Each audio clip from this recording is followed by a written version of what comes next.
Tulungan niyo! Tita Grace! Larga!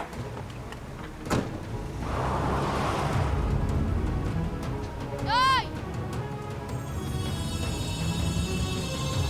Huwag mo nang gagamitin yung mga powers mo dito, ha? Mas lalo na yung mga telekinesis na yan.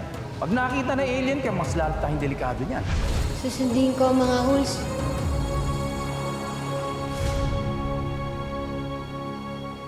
Boss! Boss! Very good kami, ha? Higa nyo dito.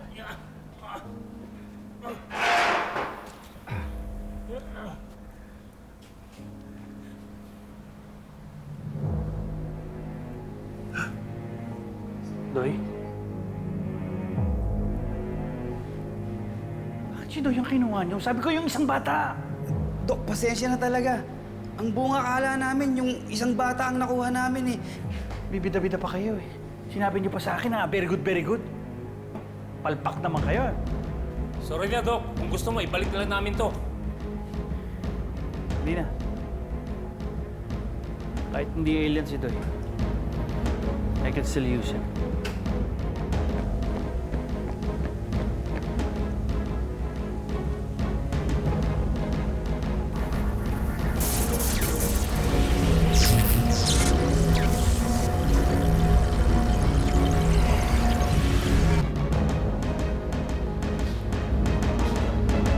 Umbi nga kayo.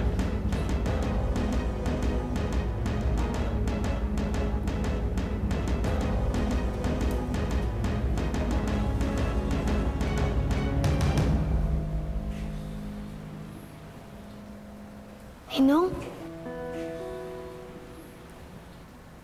Ba't ka po nandito, Ninong? Sino po sila? Just relax. They won't harm you. Bigla na lang po may nagtalokbong sa akin. Kayo po yun! Ninong, Doy, calm down. sila yun, no? Calm down. Alika. Ninong! Doon nga. Doy, alika. Come on. Don't worry about it. Come here. Sit down. Sit down. Just sit down. Pero Ninong, di ba po naging masama ka na? Tsaka sabi din po sa akin ni Daddy na layuan ka na daw po eh. I'm sorry, Doy. I'm sorry kung nadadamay ka. Tayo, inaanak kita. And I love you so much. I just need your help. Help? Anong help po? Kailangan ko makausap si Tonyo. Bakit po? Paano niyo po siya nakilala? Doy, I know what he is. Please, tulungan mo ako makausap siya. I need to talk to that alien.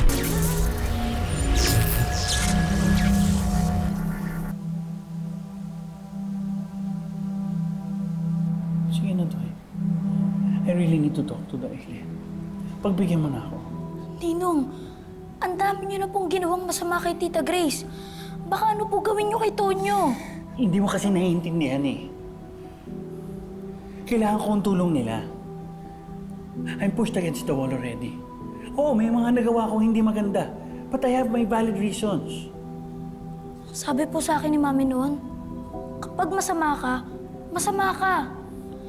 Kaya wala ka pong valid reasons or excuses kapag pinili mo na maging masama. Doy!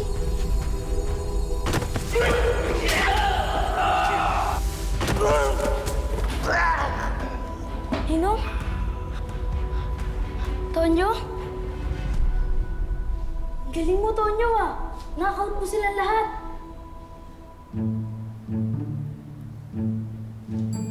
Ganda yan, oh.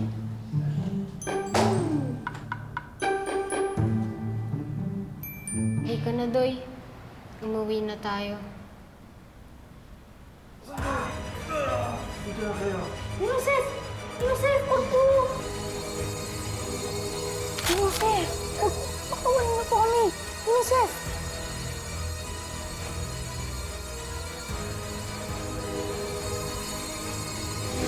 Tara, Tonyo, bilisan mo, tumakas na tayo!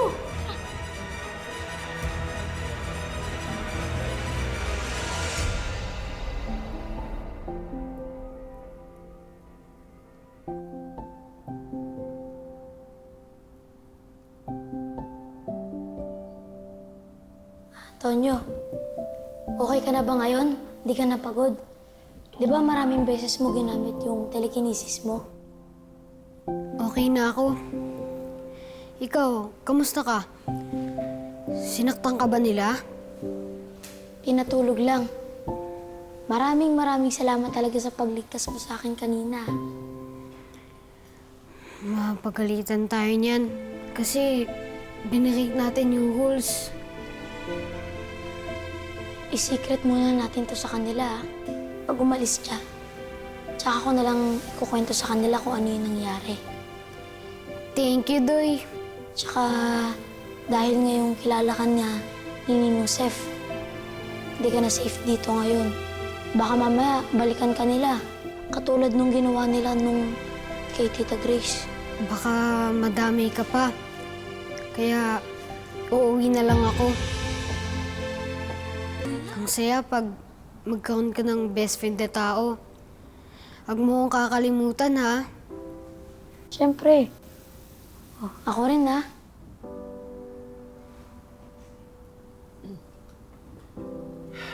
Tonyo, Doy, Dad, gusto namin sana kayong kausapin ng Tita Grace nyo.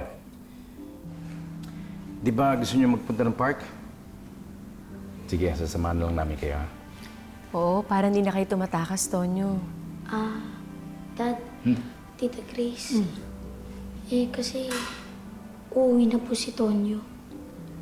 Uwe. Kaya akala ko gusto nyo pa ng one more day. Okay na po ako. Thank you po dahil pinag-stay niyo pa ako na matagal. Gusto ko po sana ng last hug. Kasi ngayon ko lang po ito ulit magagawa eh.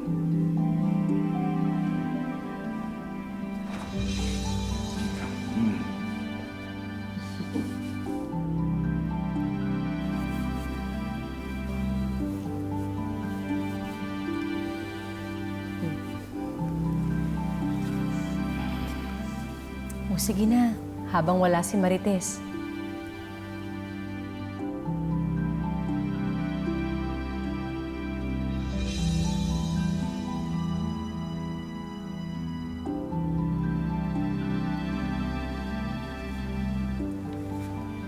Bye-bye, Tonyo.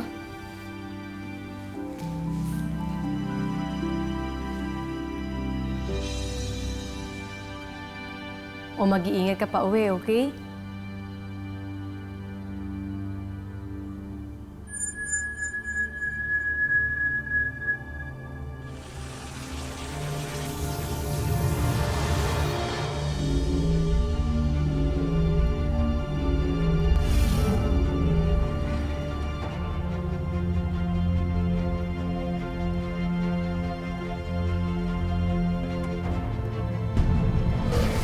And I want Carlos to be happy. And I know that Grace is good for him.